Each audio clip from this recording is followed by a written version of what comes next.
সুরের ঘরে সুর গাড়িতে টিয়াড়ি চুরি করনের লেখা আমার গাড়ির আশেপাশে ঘুরঘুর করতেছিলি।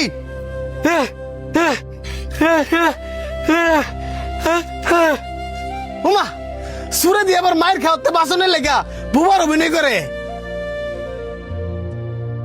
তোর গাড়িতে টিয়াটা চুরি করছে কিনা তুই আগে আর চেক করস না?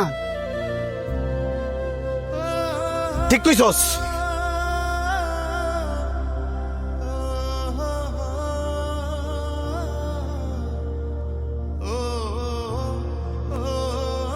এটা কি কি ভাগ্যিস বালা আমি গাড়িটার দিকে তাকাইছিলাম আর নয় তো হাই টিয়াড়ি লয়ে ভাগ লইলে। আর কত বড় সাহস গাড়ির ভিতরে টিয়াড়ি পকড় লয়ে লইছে। আবার দেওস না কত সুন্দর প্রতিবন্ধীর বাবও ধরছে।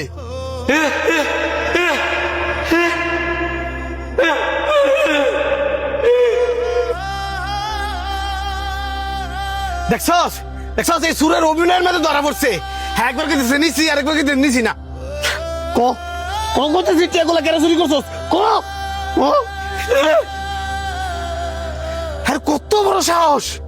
হ্যাঁ আমার গাড়িতে টিয়া চুরি কইরা আবার আমার গায়ে হাত তুলছে। ধরে রে।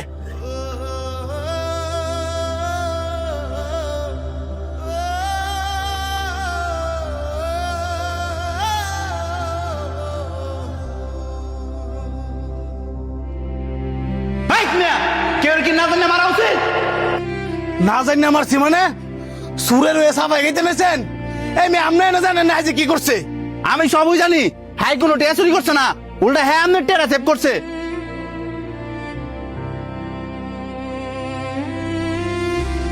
সেভ করছে মানে উল্টা দিয়ে হাই টিয়া গুলা গাড়িতে চুরি কইরা হেয়ার পকেটের ভিতরে পড়ছে। আমি তো এই টিয়া গুলা হেয়ার পকেটে দিয়ে পাইলাম। হেয়ার পকেট তুই তো পাইবেন। সুরের লগে কারাকারি করিয়া সুরের টেটিয়া দিলে হেয়ার পকেটে রাখছে আমনের ফেরত দুনের লাগিয়া। আর এতক্ষণ আমনের অপেক্ষা করতেছিল।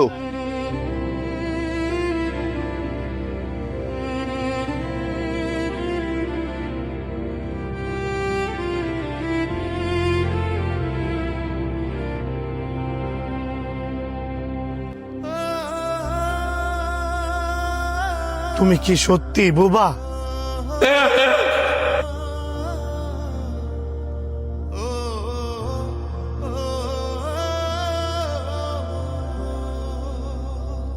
কেউ রে দোষারোপ করার আগে বালা করে যাচাই বাছাই করা উচিত যে আসলে সে দোষী কিনা। আর আপনারা তো মিয়া বড় লোক, সবসময় টেয়ার গরম থাকেন। চোখকে দেখলেও চোখের মধ্যে কালা পর্দা ফেলায় রাখেন।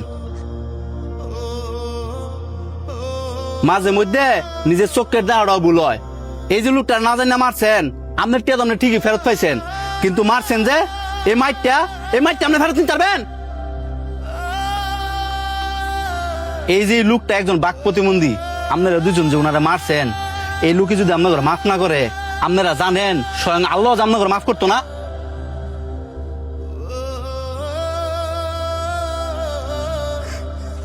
ভাই বাইরে তুই আঙ্গুর মাফ করে দে।